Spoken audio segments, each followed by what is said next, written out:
अस्सलाम वालेकुम। आज के लेक्चर में हम अपने नेक्स्ट यूनिट का आगाज़ करेंगे, यूनिट नंबर 7, जिसका नाम है प्रॉपर्टीज़ ऑफ मैटर। सही है। अच्छा, मैटर के बारे में हम वैसे काफ़ी बातें डिस्कस कर चुके हैं, लेकिन यहाँ पर पूरा एक डिटेल ओवरव्यू दिया जाएगा आपको, यानी डिटेल में बताया जाएगा मैटर के बारे में, मैटर की प्रॉपर्टीज़ के बारे में। सही है। अच्छा, हमें पता है कि भाई मैटर जिन टाइनी पार्टिकल से मिलकर बनता है, जिन छोटे पार्टिकल, जो छोटे ज़रात जो कि मिलकर मैटर को बनाते हैं, उन छोटे ज़रात को हम क्या कहते हैं? मॉलिक्यूल्स कहते हैं। सही है। मॉलिक्यूल्स भी कहते हैं, कभी कभी एटम्स भी कहते हैं हम। सही है। अच्छा, उसके अलावा हमें ये भी पता है कि भाई मैटर मुख्तलिफ़ स्टेट में मौजूद होता है। जो इसकी बेसिक 3 स्टेट्स है वो क्या क्या है? सॉलिड, लिक्विड और गैस। यानी मैटर 3 हालतों में पाया जा सकता है, मतलब मैटर मुख्तलिफ़ हालतों में पाया जा सकता है, जिसमें से 3 बेसिक हालतें क्या हैं? सॉलिड है, लिक्विड है और गैस है। सही है। जो प्रॉपर्टीज़ होती है इन मैटर्स की इन स्टेट्स में, वो डिस्क्राइब की जा सकती है on the basis of forces and distances between their molecules and energy of the molecules. कहने का मतलब ये है कि भाई हमें पता है सॉलिड के जो मॉलिक्यूल्स होते हैं वो आपस में क्लोजली पैक्ड होते हैं। क्या होते हैं? क्लोजली पैक्ड होते हैं। सही है। अब क्लोजली पैक्ड होने का मतलब क्या है कि भाई दोनों के मॉलिक्यूल के दरमियान का डिस्टेंस क्या है? कम है। और दोनों के मॉलिक्यूल के दरमियान की जो फोर्सेस है, यानी फोर्स ऑफ अट्रैक्शन, वो क्या है? बहुत ज़्यादा है।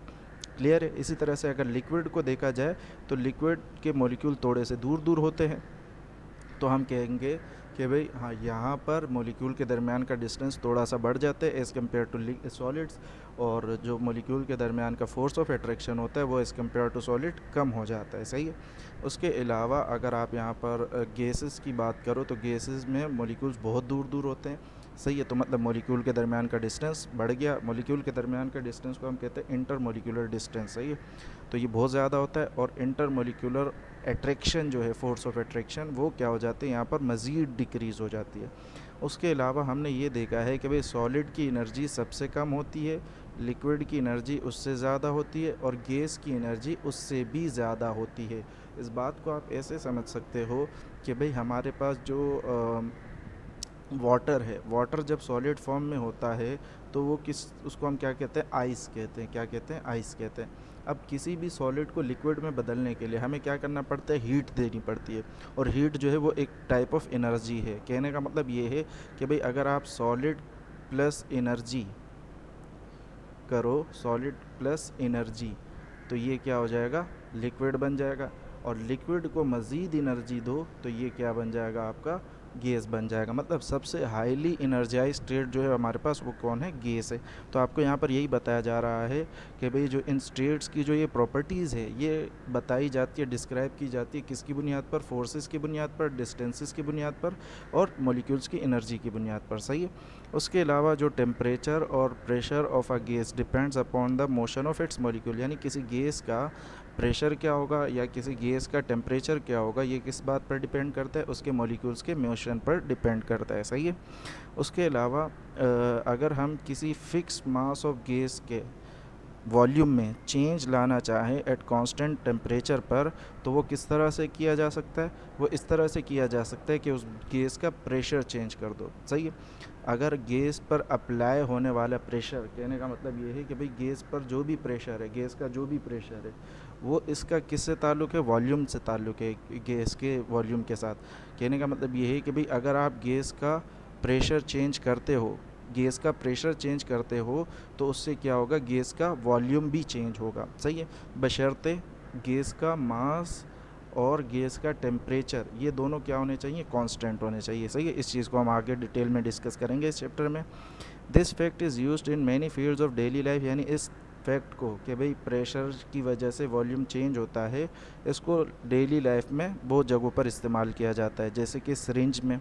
सही है। Pumping air to the tyre में through a bicycle pump, in spraying colour में। सही है। Matter can change its state and water is the best example of it, यानी मैटर अपनी स्टेट को चेंज कर सकता है, और इसकी जो सबसे बेस्ट एग्जांपल है हमारे पास वो क्या है? वाटर है। वाटर के ज़रिए हम बता सकते हैं, क्योंकि वाटर वाटर ही रहता है, सॉलिड फॉर्म में भी, लिक्विड फॉर्म में भी, गैसियस फॉर्म में भी। और उसके अलावा ये जो एग्जांपल्स हैं ये किसके रिलेटेड है, प्रेशर और वॉल्यूम में चेंज से रिलेटेड है, और प्रेशर और वॉल्यूम का चेंज हमें बॉयल्स लॉ की मदद से मिलता है, जो कि हम इस चैप्टर के एंड में पढ़ेंगे। सही है, फिर उस इन एग्जांपल्स को भी साथ में डिस्कस करेंगे। अच्छा, अब ज़रा हम आगे बढ़ते हैं। तो आगे हमारे पास यहाँ पर लिखा हुआ है a balloon kept under sunlight shattered why, यानी जब एक बलून को सनलाइट के अंदर रखा जाता है, यानी सनलाइट के नीचे रखा जाता है, वो शेटर्ड हो जाता है, यानी फट जाता है। या तो ये ऐसा क्यों है? वाई अ हॉट कॉफ़ी और tea in a cup became cold as the time passes, जब किसी जो हॉट कॉफ़ी है या टी है वो थोड़ी देर बाद ठंडी हो जाती है, ऐसा क्यों है? Clothes dry up quickly under sunlight, sunlight के नीचे जो है वो कपड़े जल्दी सूखते हैं, ऐसा क्यों?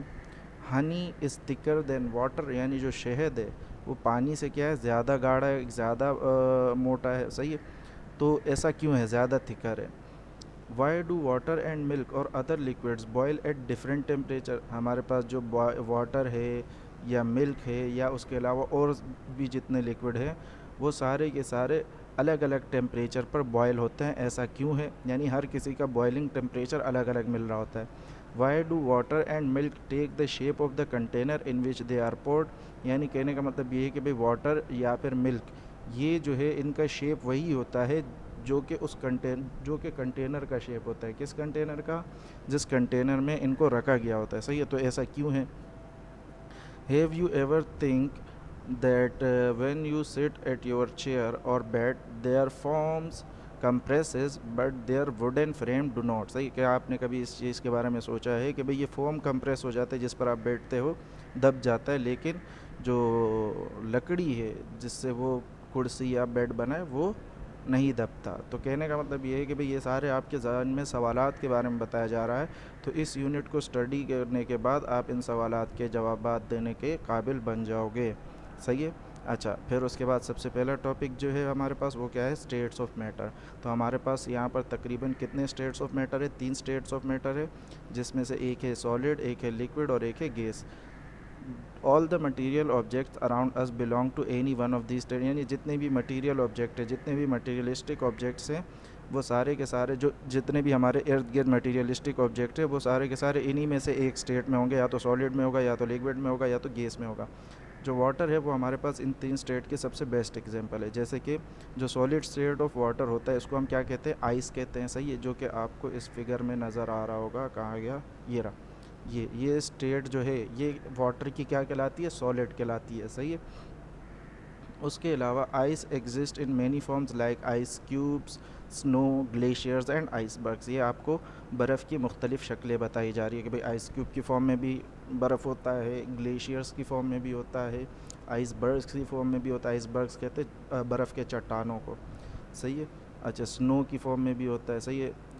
तो उसके अलावा जो लिक्विड स्टेट होती है उसको वाटर ही बोला जाता है। सही है, उसका कोई दूसरा नाम नहीं है। उसके अलावा वाटर जैसे कि ये आपको गिलास में दिखाया गया। सही है। और वाटर जो है यानी लिक्विड स्टेट वाटर की, ये मुख्तलिफ़ जगहों में पाई जाती है, जैसे ओशियंस में, रिवर्स में, अंडरग्राउंड डिपॉजिट्स में, यानी जो ज़मीन के नीचे जो पानी हमें निकालते हैं, तो ये सारा वाटर जो ये किस फॉर्म में, लिक्विड फॉर्म में। उसके अलावा गैसियस स्टेट ऑफ वाटर भी पाया जाता है। सही है। गैसियस स्टेट ऑफ वाटर को हम क्या कहते हैं, स्टीम कहते हैं। स्टीम को उर्दू में भाप कहते हैं। सही है। तो जैसे कि यहाँ पर आपको ये कप से ऊपर उड़ती हुई सफ़ेद धूल नज़र आ रही होगी, ये सफ़ेद धूल जो होती है यही दरअसल भाप होती है। इसके ऊपर आप जब कभी हाथ रखना तो आप हाथ को देखना कि भाई इस धूल की वजह से आपका हाथ जो है मॉइस्ट हो जाता है, गीला हो जाता है। सही है। अच्छा, the white smoke that you see in figure, यानी ये इसी बारे में बोला जा रहा है, ये जो वाइट स्मोक है दरअसल क्या है, स्टीम है। In fact a small cloud found by water vapours in air above the cup. सही है। ये इसी के बारे में बताया जा रहा है कि भाई जो छोटा क्लाउड बनता है कप के ऊपर वो भी क्या होता है, स्टीम ही होता है, यानी ये क्लाउड्स भी हमारे पास दरअसल स्टीम की फॉर्म ही होते हैं। These states have different properties which are listed in the following table. हमारे पास सॉलिड, लिक्विड और गैस, इनकी मुख्तलिफ़ प्रॉपर्टीज़ होती है और ये मुख्तलिफ़ प्रॉपर्टीज़ आपको यहाँ पर बताई गई है। सही है। अच्छा, सबसे पहला जो 4 प्रॉपर्टीज़ हमारे पास यहाँ पर डिस्कस की जा रही है सॉलिड, लिक्विड और गैस के हवाले से, वो क्या है, शेप है, वॉल्यूम है, डेंसिटी और कंप्रेसिबिलिटी है।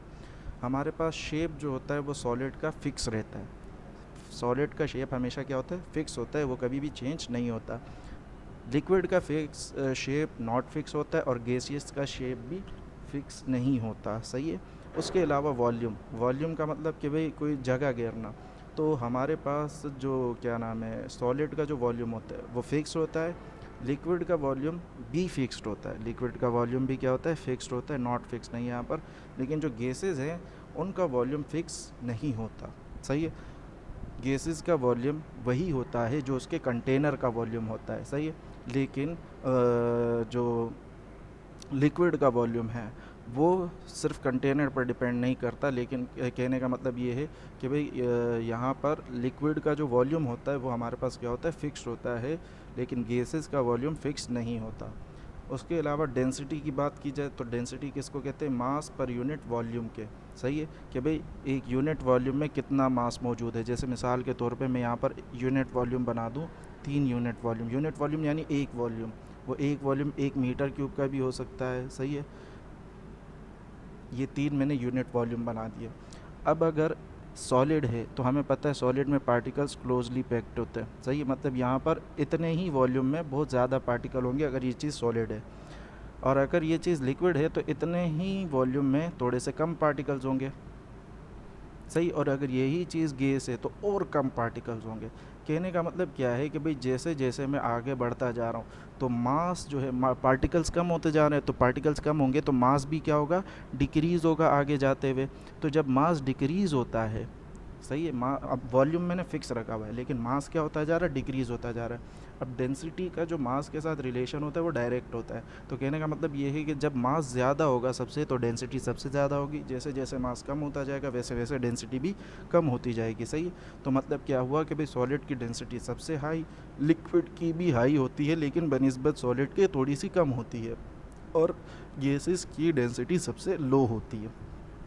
उसके अलावा कंप्रेसिबिलिटी, कंप्रेसिबिलिटी कहते हैं हमारे पास कि भाई जब किसी चीज़ पर प्रेशर अप्लाई किया जाए, जब किसी चीज़ पर क्या अप्लाई किया जाए, प्रेशर अप्लाई किया जाए, और उस प्रेशर अप्लाई करने के नतीजे में उस जो भी चीज़ है उसका वॉल्यूम कम हो जाए, वॉल्यूम कम हो जाए या साइज़ कम हो जाए, तो इस प्रॉपर्टी को कहते हैं कंप्रेसिबिलिटी। अब जैसे हमारे पास गैसेस है, गैसेस कंप्रेसिबल होती है, क्यों?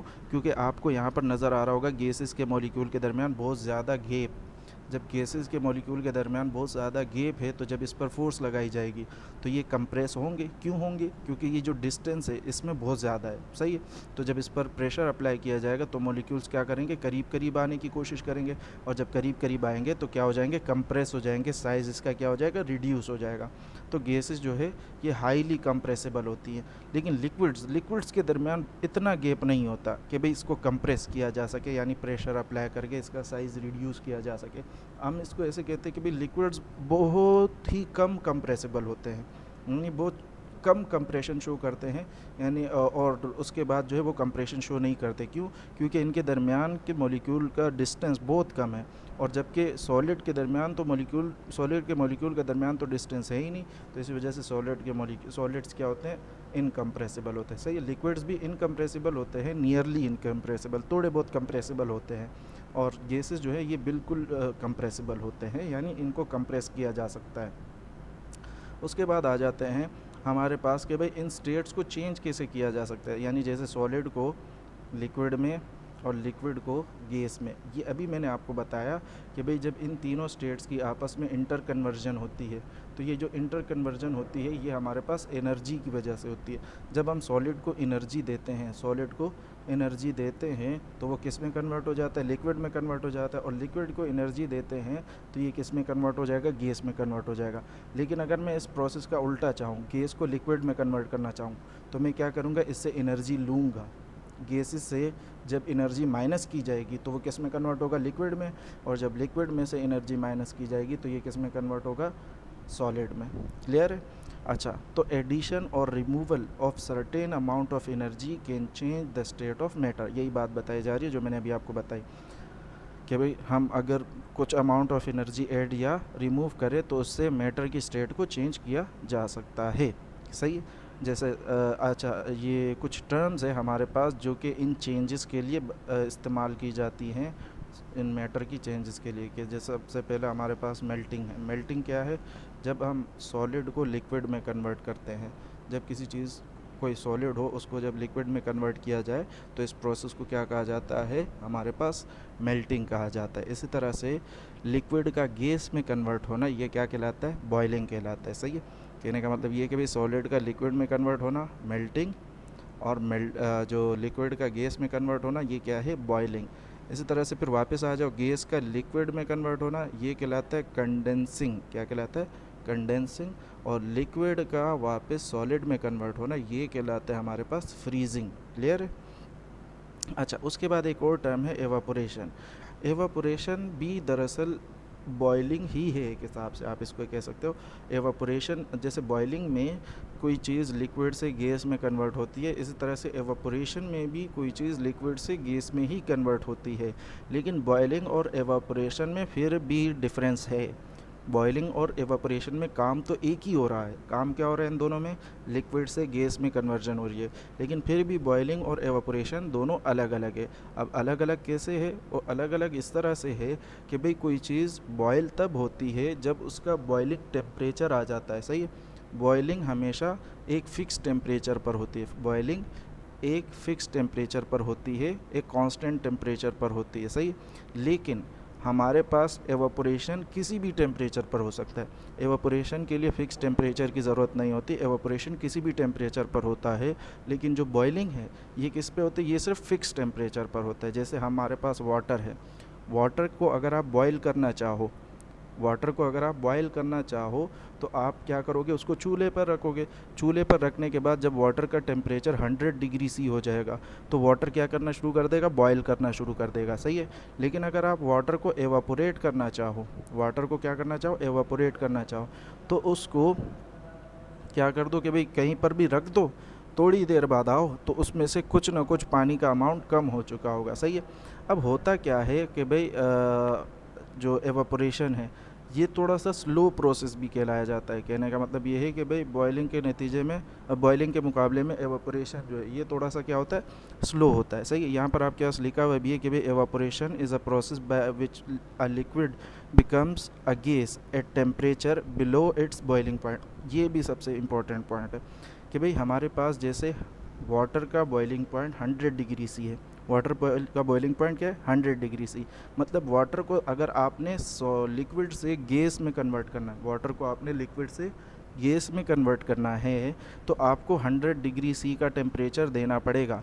लेकिन अगर वाटर जो है वो 100 डिग्री सी से पहले ही, यानी अपने बॉइलिंग पॉइंट से पहले लिक्विड से गैस में कन्वर्ट हो जाए तो वो कहलाएगा एवापोरेशन, ना कि बॉइलिंग कहलाएगा। सही है। इसकी एग्जांपल आप ऐसे ले सकते हो कि जब आप ज़मीन पर पानी फेंकते हो, सही है, तो वो पानी थोड़ी देर बाद क्या हो जाता है? सूख जाता है।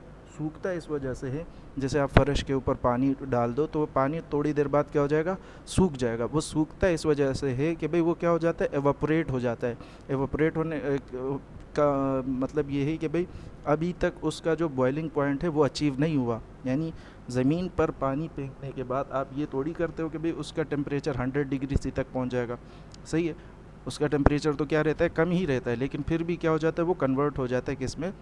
गैस में। सही है। तो ये हमारे पास एवापोरेशन का फिनोमेना होता है जिसमें कोई भी लिक्विड गैस में कन्वर्ट होता है अपने बॉइलिंग पॉइंट से पहले। बॉइलिंग पॉइंट यानी वो टेम्परेचर जिस पर कोई लिक्विड बॉयल करता है। क्लियर है? जैसे इसकी एग्जांपल में आपके पास आ गया ड्राइंग ऑफ वेट क्लोथ्स। अब जब गीले कपड़ों को हम सुखाते हैं तो उसमें से जो पानी निकलता है वो ऐसे थोड़ी होता है कि भाई पानी को हमने 100 डिग्री सी तक गर्म कर दिया तो कपड़ों में से पानी उबलना शुरू कर देगा। नहीं, बल्कि पानी में उसमें से क्या होता है? एवापोरेट होता है। सही है। ड्राइंग ऑफ वेट फ्लोर, जो गीली ज़मीन होती है उसका सूखना, ये भी एवापोरेशन की एग्जांपल है। Conversion of matter between the state involve physical changes and not chemical changes. कहने का मतलब ये है कि भाई जो ये स्टेट्स है, सॉलिड से लिक्विड में कन्वर्ट होना, लिक्विड से गैस में कन्वर्ट होना, तो ये जो स्टेट में जो चेंज आता है इसकी वजह से सिर्फ फिज़िकल चेंजेस आते हैं हमारे पास, न कि केमिकल चेंजेस आते हैं। सही है। फिज़िकल चेंजेस होते हैं लेकिन केमिकल चेंजेस नहीं होते। केमिकल चेंजेस ना होने का मतलब ये है कि भाई जैसे मिसाल के तौर पर आइस का अगर हम केमिकल फार्मूला लिखना चाहें तो वो H2O ही होता है। सही है। इस तरह से आइस की जो लिक्विफाइड फॉर्म होती है वो क्या होती है? वाटर कहलाती है। सही है। और वाटर का फार्मूला भी क्या होता है, H2O ही होता है। इस तरह से इसका जो गैसियस फॉर्म होता है वो कहलाता है स्टीम, और स्टीम का फार्मूला भी हमारे पास H2O ही होता है। सही, केमिकल फार्मूला सेम है, मतलब केमिकली कोई चेंज नहीं आता। केमिकली चेंज होने का ना आने का मतलब क्या है कि भाई इनका केमिकल फार्मूला सेम ही रहता है। हाँ, अलबत्ता फ़िज़िकल चेंजेस आते हैं इसमें, क्लियर है। फ़िज़िकल चेंजेस आप ऐसे भी कह सकते हो कि भाई ज़ाहिरी चेंजेस आ रहे हैं इसमें, शेप में चेंज आ रहा है, स्टेट में चेंज आ रहा है, वॉल्यूम में चेंज आ रहा है, ये सारे फ़िज़िकल चेंजेस कहलाते हैं। अच्छा, उसके बाद क्या है कि भाई क्यों लिक्विड और gases take the shape of their containers जबकि सॉलिड का डेफिनेट शेप होता है, कि भाई लिक्विड और गैसेस जो हैं वो कंटेनर का शेप क्यों इख्तियार करते हैं और जबकि सॉलिड का जो है वो फिक्स शेप होता है। Why do different substances boil and melt at different temperature? Why can gases be compressed easily while solids and liquids cannot? ये सारे फिर से वही सवालात आ गए। सही है, तो हमारे पास इनके जवाबात में क्या है कि भाई the answers of the above and such other question can be obtained by considering the arrangement of the particle in these states and how these particles are able to move about. सही, कहने का मतलब ये है कि भाई ये जो ऊपर लिखे गए क्वेश्चन है इनका आंसर हम कैसे दे सकते हैं, इनका आंसर हम दे सकते हैं अरेंजमेंट ऑफ पार्टिकल्स की मदद से। किसकी मदद से, अरेंजमेंट ऑफ पार्टिकल्स की मदद से, और किस तरह से ये पार्टिकल्स मूव कर रहे होते हैं इसकी मदद से हम ये चीज़ें बता सकते हैं। और अरेंजमेंट ऑफ पार्टिकल्स और पार्टिकल्स की जो मूवमेंट है ये हमें कौन एक्सप्लेन करता है, ये हमें एक्सप्लेन करता है kinetic molecular theory of matter. यानी kinetic molecular theory of matter ये एक ऐसी थ्योरी है जो कि हमें क्या बताती है, जो कि हमें पार्टिकल्स की अरेंजमेंट बताती है किसी भी स्टेट ऑफ मैटर में, और पार्टिकल्स की मूवमेंट बताती है किसी भी स्टेट ऑफ मैटर में। सही है, जिसकी वजह से हम इन जैसे सवालों का जवाब दे पाते हैं कि भाई सॉलिड और लिक्विड का लिक्विड और गैस का डेफिनेट शेप नहीं है, सॉलिड का डेफिनेट शेप है। क्यों मुख्तलिफ़ सब्सटेंसेस मुख्तलिफ़ टेम्परेचर पर बॉयल या मेल्ट होते हैं, क्यों गैस जो है वो कंप्रेस हो सकता है जबकि सॉलिड और लिक्विड कंप्रेस नहीं हो सकते। सही है, तो इन सवालों के जवाबात हम कैसे दे सकते हैं, arrangement of particles and movement of particles की मदद से। सही, और ये अरेंजमेंट ऑफ पार्टिकल्स और मूवमेंट ऑफ पार्टिकल ये हमें कौन बताता है, kinetic molecular theory of matter. सही है। अच्छा, अब इसके बाद ज़रा आ जाते हैं kinetic molecular model of matter पर कि भाई ये हमें क्या बताता है। Kinetic molecular model of matter is made up of tiny particles called atoms और group of atoms called molecules. These molecules are always in continuous random motion. कहने का मतलब ये है कि भाई काइनेटिक मॉलिक्यूलर थ्योरी की जो बेसिक स्टेटमेंट है हमारे पास वो क्या है, वो हमें ये कहता है कि भाई कोई भी मैटर होगा वो किससे बना होगा, टाइनी पार्टिकल से बना होगा। वो छोटे छोटे पार्टिकल जिनको हम क्या कहते हैं, एटम्स कहते हैं। सही है, या फिर कुछ मैटर ऐसे भी होते हैं जिनके जो टाइनी पार्टिकल्स होते हैं वो एटम्स नहीं होते बल्कि ग्रुप ऑफ एटम्स होते हैं। जैसे मिसाल के तौर पे अगर मैं डायमंड की बात करूं, किसकी बात करूं, डायमंड की, तो डायमंड जो है वो सिर्फ़ और सिर्फ किससे बना होता है, कार्बन से बना होता है। उसमें क्या मौजूद होता है, कार्बन मौजूद होता है। सही, अब कार्बन एक सिंगल एटम है, क्या है, सिंगल एटम। तो हम कहेंगे कि भाई ये जो हमारे पास मैटर है यानी डायमंड, ये किससे बना हुआ है, एटम से बना हुआ है। लेकिन अगर आप वहीं पर देखो जो हमारे पास वाटर है, वाटर का केमिकल फार्मूला होता है H2O। कहने का मतलब ये है कि भाई इसमें 2 हाइड्रोजन के एटम और 1 ऑक्सीजन का एटम आपस में मिले हुए हैं। तो जब इस तरह से एटम्स आपस में मिलते हैं, ग्रुप बनाते हैं, तो उससे जो चीज़ बनती है, उससे जो पार्टिकल बनता है, उस पार्टिकल को हम कहते हैं मॉलिक्यूल। सही है, तो अब यहाँ पर आपको दिख रहा होगा कि भाई हमारे पास मैटर जो कि डायमंड था उसका जिसका जो पार्टिकल है वो क्या है, एटम है।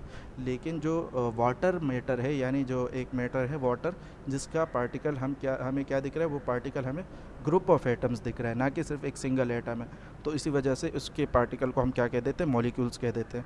और ये जो एटम्स या मॉलिक्यूल्स होते हैं ये कंटिन्यूसली मोशन में होते हैं, हमेशा मोशन में रहेंगे। और किस तरह के मोशन में, रैंडम मोशन में। सही है, तो रैंडम मोशन आपको पता होगा किसको कहते हैं, इर्रेगुलर मोशन को, जो कि हमने चैप्टर नंबर 2 में मेरे ख्याल से गालिबन पढ़ा था, मोशन की टाइप्स में। सही है, मोशन की टाइप्स में से जो ट्रांसलेशनल मोशन की टाइप आती है उसमें से एक था रैंडम मोशन। सही है। अच्छा, इस मॉडल के मुताबिक पार्टिकल जो है वो कंटिन्यूस मोशन में रहते हैं।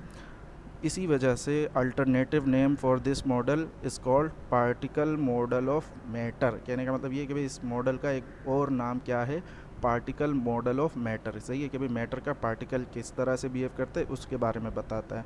The evidence of molecular motion is Brownian motion, कि भाई हमें कैसे पता चला कि भाई मॉलिक्यूल्स मूव करते हैं, तो इसके बारे में जो एविडेंस है कि इसके बारे में जो सबूत है वो हमें कौन देता है, वो हमें ब्राउनियन मोशन इसके बारे में सबूत प्रोवाइड कराता है कि भाई मॉलिक्यूल हमेशा मोशन करते हैं, कंटिन्यूसली रैंडम मोशन में होते हैं। तो ये कंटिन्यूस रैंडम मोशन इसके पीछे का सबूत क्या है, एक ब्राउनियन मोशन है। सही है।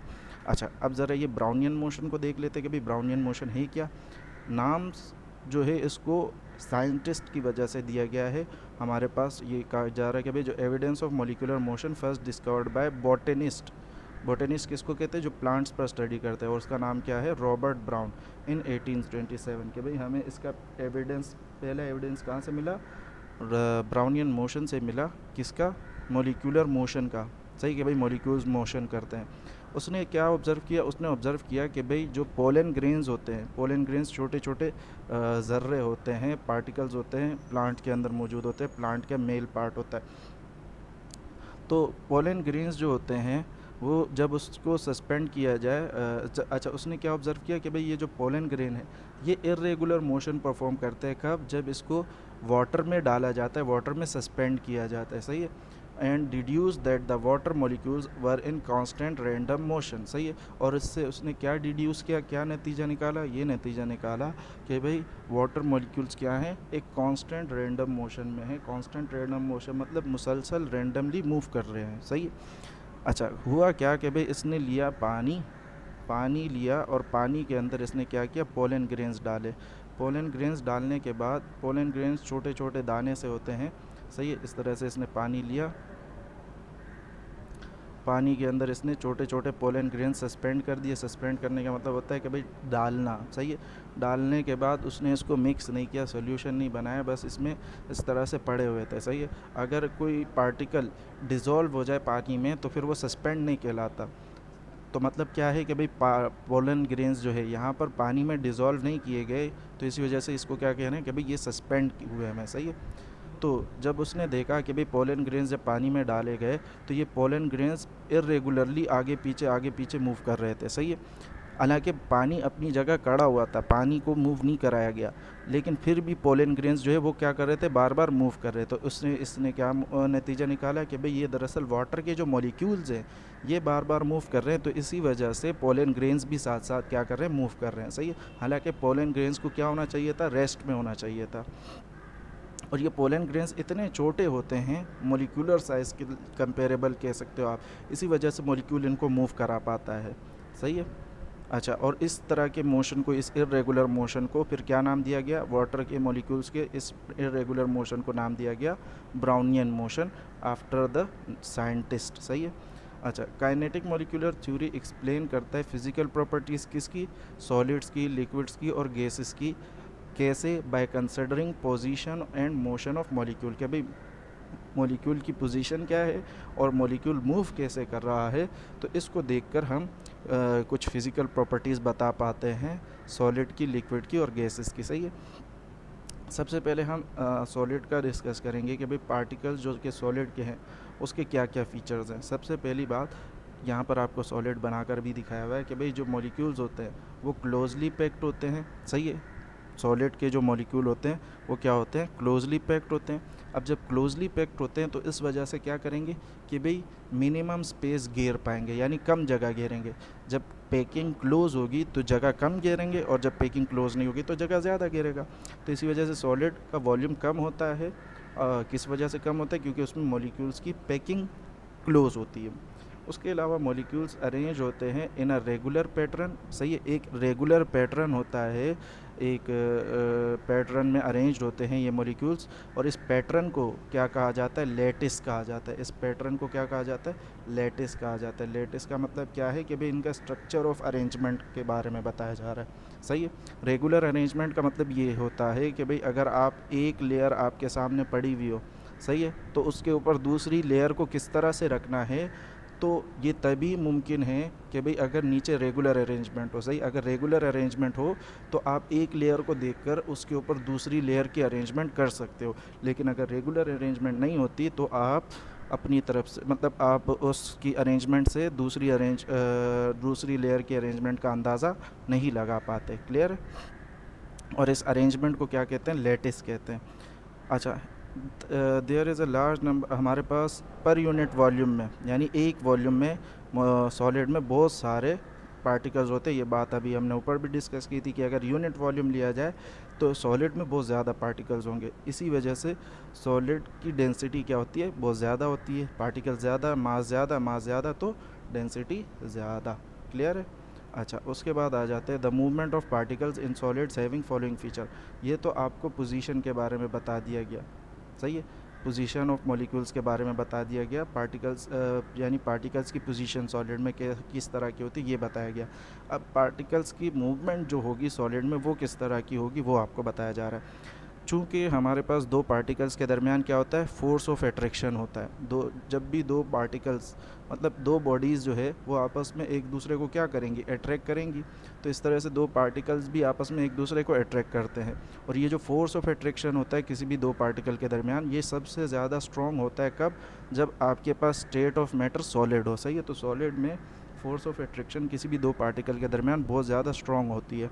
अच्छा, इसी वजह से particles are not able to change position, मतलब फोर्स ऑफ अट्रैक्शन स्ट्रॉन्ग है तो बहुत ज़्यादा स्ट्रॉन्गली एक दूसरे को पकड़ा हुआ है, तो इसी वजह से पार्टिकल अपनी पोजीशन आसानी से चेंज नहीं कर पाते।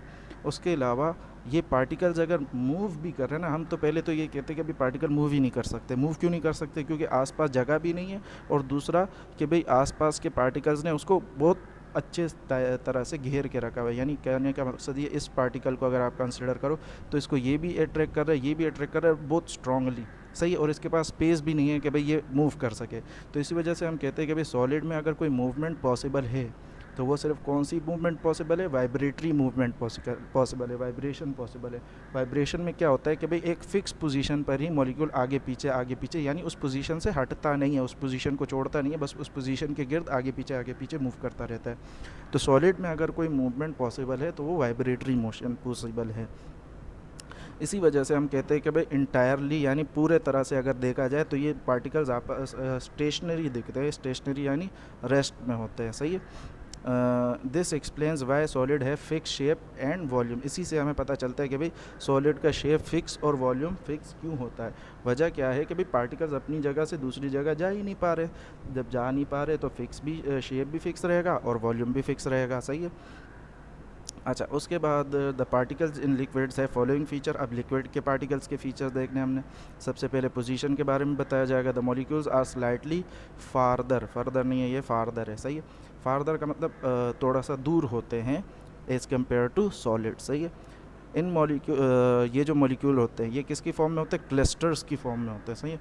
क्लस्टर्स कहते हैं गुच्छे को, जैसे आपने अगर देखा हो अंगूर का जो गुच्छा होता है, सही है, तो वो एक क्लस्टर फॉर्म कहलाता है। तो उस तरह के एक क्लस्टर फॉर्म में ये मौजूद होते हैं, ये पार्टिकल्स किसके, लिक्विड के। उसके अलावा there is slightly less number of particles per unit volume compare to solid. ये बात भी आपने देखी कि भाई यूनिट वॉल्यूम में सॉलिड के मुकाबले में मॉलिक्यूल्स या पार्टिकल्स थोड़े से कम होते हैं। इसी वजह से लिक्विड की जो डेंसिटी होती है वो रिलेटिवली हाई होती है, लेकिन सॉलिड से क्या होगी, कम होगी। सॉलिड से इसकी डेंसिटी कम होती है, बाकी चीज़ों से डेंसिटी ज़्यादा होती है, सही है। अच्छा, उसके अलावा जो मूवमेंट है पार्टिकल्स की लिक्विड में वो किस तरह से होती है कि भाई force of attraction between particles are strong, सही है। स्ट्रॉन्ग तो होती है, लेकिन हम अगर सॉलिड के मुकाबले में बोलें तो सॉलिड से कम होती है, लेकिन बाकी गैसेस के मुकाबले में फोर्स ऑफ अट्रैक्शन स्ट्रॉन्ग होती है, सही है। This particle are free to move about within the liquid, सही है। यानी लिक्विड के अंदर इन पार्टिकल्स को इजाज़त होती है कि ये फ्रीली मूव कर सके। These features explain why liquids have fixed volumes but take the shape of container। यहाँ पर आप देख सकते हो कि भाई इस बात से हमें पता चलता है कि भाई इसका वॉल्यूम जो है वो क्या है, फिक्स रहता है, लेकिन शेप जो है वो फिक्स नहीं रहती। शेप फिक्स क्यों नहीं रहती, क्योंकि पार्टिकल्स को थोड़ा बहुत मूव करने की इजाज़त है, तो पार्टिकल्स थोड़ा बहुत मूव करते रहते हैं जिसकी वजह से इनका शेप फिक्स नहीं रह पाता। लेकिन वॉल्यूम अलबत्ता फिर भी फिक्स रहता है क्योंकि पार्टिकल्स बहुत ज़्यादा मूव नहीं कर रहे। क्लियर है।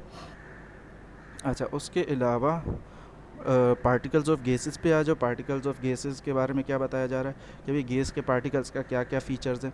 तो सबसे पहले गैस के जो पार्टिकल्स है वो आर वेरी फार अपार्ट, सही है, बहुत ज़्यादा एक दूसरे से दूर होते हैं। उसके अलावा इनकी जो अरेंजमेंट होती है वो रैंडम होती है, सही है, यानी ये रैंडमली अरेंज होते हैं, रेगुलर अरेंजमेंट नहीं होती, सही है। और free to move, free to move with very high speed, सही, बहुत हाई स्पीड के साथ ये इधर से उधर मूव करते रहते हैं, सही है। ये आपको यहाँ पर इसकी डायग्राम दिखाई हुई है। There is small number of particles per unit volume, ये बात भी हम डिस्कस कर चुके हैं कि भाई बहुत कम नंबर ऑफ पार्टिकल्स होते हैं यूनिट वॉल्यूम में गैस में। इसी वजह से गैसेस की डेंसिटी भी जो होती है वो सबसे ज़्यादा कम होती है, सही है। The movement of particle in gases has following features, यानी जो गैस के पार्टिकल्स जब मूव करते हैं तो उनके पास ये फीचर्स होते हैं। क्या क्या फीचर्स होते हैं कि भाई जो इनके दरमियान की जो फोर्स ऑफ अट्रैक्शन है, अब आपने देखा है कि भाई हमने अभी ग्रेविटेशन का चैप्टर पढ़ा था।